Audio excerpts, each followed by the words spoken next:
हमारा प्लेनेट एक अजूबा है, अनगिनत रूपों में लाइफ की एक रंगीन टेपेस्ट्री। बड़े बड़े रेडवुड से लेकर माइक्रोस्कोपिक बैक्टीरिया तक अर्थ के हर कोने में जिंदगी फलती फूलती है। लाइफ की ये इनक्रेडिबल वैरायटी उसके सभी फॉर्म्स और इंटरैक्शंस में बायोडाइवर्सिटी कहलाती है। इसमें सभी लिविंग थिंग्स शामिल हैं, छोटे से छोटे इंसेक्ट्स से लेकर बड़े बड़े वेल्स तक, और वो इंट्रिकेट इकोसिस्टम्स जिनका ये हिस्सा है।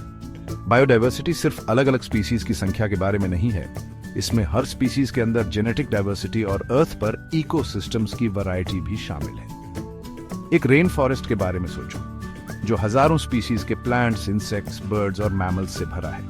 इस कॉम्प्लेक्स इकोसिस्टम में हर स्पीसीज का अपना यूनिक रोल होता है। अब एक कोरल रीफ की कल्पना करो, एक वाइब्रेंट अंडर वाटर सिटी जो रंग बिरंगी फिश, कोरल्स और दूसरे मरीन क्रीचर्स से भरी है। ये भी बायोडाइवर्सिटी का एक एग्जाम्पल है जो ओशन की सतह के नीचे लाइफ की इनक्रेडिबल वैरायटी को दिखाता है। जमे हुए आर्कटिक से लेकर झुलसा देने वाले डेजर्ट्स तक लाइफ अपना रास्ता ढूंढ लेती है। बायोडाइवर्सिटी की रिमार्केबल एडेप्टेबिलिटी और रेजिलियंस को डेमोन्स्ट्रेट करती है। ये नेचुरल वंडर्स सिर्फ देखने में ही ब्यूटीफुल नहीं है, ये हमारे प्लेनेट की हेल्थ और हमारी खुद की वेलबीइंग के लिए जरूरी है। बायोडाइवर्सिटी अर्थ पर लाइफ की नींव है और इसकी इंपॉर्टेंस को समझना हमारे फ्यूचर के लिए बहुत जरूरी है। बायोडाइवर्सिटी हेल्थी इकोसिस्टम्स और उनके द्वारा प्रोवाइड की जाने वाली सर्विसेज की नींव है। ये सर्विसेज ह्यूमन वेलबीइंग के लिए एसेंशियल हैं और इनमें क्लीन एयर और वाटर, खेती के लिए फर्टाइल सॉइल और क्रॉप्स का पॉलिनेशन जैसी चीजें शामिल हैं। हर स्पीसीज इन इकोसिस्टम्स का बैलेंस मेंटेन करने में एक रोल प्ले करता है।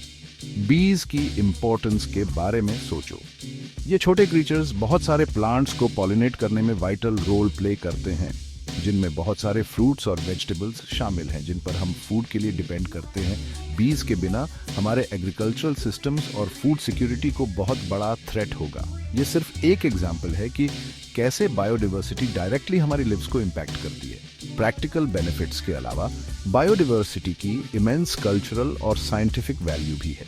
दुनिया भर की अलग अलग कल्चर्स का नेचर के साथ डीप रूटेड कनेक्शन है, जो अक्सर उनकी आर्ट, म्यूजिक और स्पिरिचुअल बिलीफ्स में दिखाई देता है। खास तौर पर इंडिजिनस कम्युनिटीज के पास नेचुरल वर्ल्ड और बायोडाइवर्सिटी के सस्टेनेबल यूज के बारे में बहुत नॉलेज है।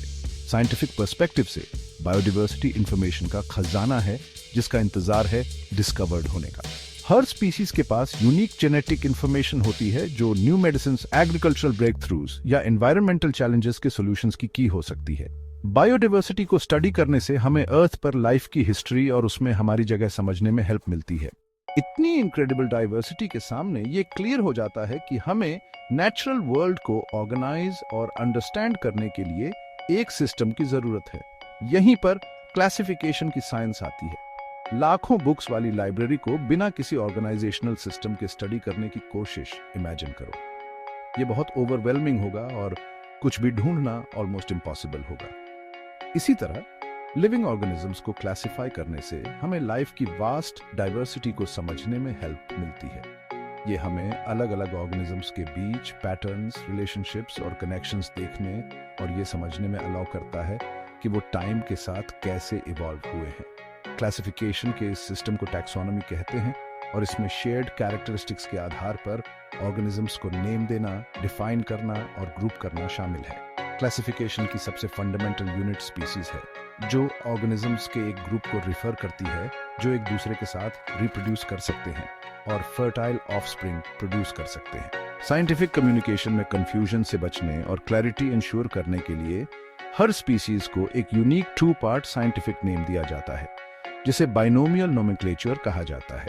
कार्ल लिनेयस द्वारा डेवलप किया गया ये सिस्टम ऑर्गेनिजम्स को आइडेंटिफाई करने के लिए एक यूनिवर्सल लैंग्वेज प्रोवाइड करने के लिए लैटिन वर्ड्स का यूज करता है। एग्जाम्पल के लिए ह्यूमंस का साइंटिफिक नेम होमो सेपियंस है। लाइफ की डाइवर्सिटी को और ऑर्गेनाइज करने के लिए साइंटिस्ट्स ने क्लासिफिकेशन का एक हायरार्किकल सिस्टम डेवलप किया है, जैसे लाइब्रेरी में बुक्स को जॉनर, ऑथर और फिर टाइटल के हिसाब से ऑर्गेनाइज करना। क्लासिफिकेशन का सबसे जनरल लेवल किंगडम है, उसके बाद phylum, class, order, family, genus और आखिर में स्पीसीज आता है। एग्जाम्पल के लिए एक लायन के बारे में सोचो। ये kingdom Animalia, phylum Chordata, backbone वाले एनिमल्स, क्लास मामालिया, फर और मैमरी ग्लैंड्स वाले animals, order Carnivora, meat eating animals, family Felidae, cats, genus Panthera, big cats और स्पीसीज पैंथेरा लियो से बिलोंग करता है। टाइम के साथ ऑर्गेनिजम्स के बीच रिलेशनशिप्स की हमारी अंडरस्टैंडिंग इवॉल्व हुई है, जिससे क्लासिफिकेशन सिस्टम्स में चेंजेस आए हैं। अर्ली सिस्टम्स सिर्फ 2 किंगडम्स को रिकॉग्नाइज करते थे, प्लांट्स और एनिमल्स, लेकिन माइक्रोस्कोपी और मोलेकुलर बायोलॉजी में एडवांसमेंट्स के साथ अब हम 5 या 6 किंगडम्स को रिकॉग्नाइज करते हैं, जिनमें बैक्टीरिया, प्रोटिस्ट्स, फंजी, प्लांट्स और एनिमल्स शामिल हैं। हर किंगडम एक यूनिक सेट ऑफ फीचर्स से कैरेक्टराइज्ड होता है।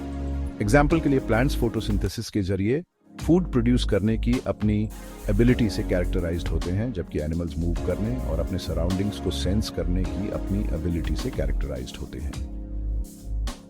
अलग अलग किंगडम्स के कैरेक्टरिस्टिक्स को समझने से हमें अर्थ पर लाइफ की इनक्रेडिबल डिवर्सिटी और उसे शेप करने वाले एवोल्यूशनरी प्रोसेसेस की कदर करने में हेल्प मिलती है।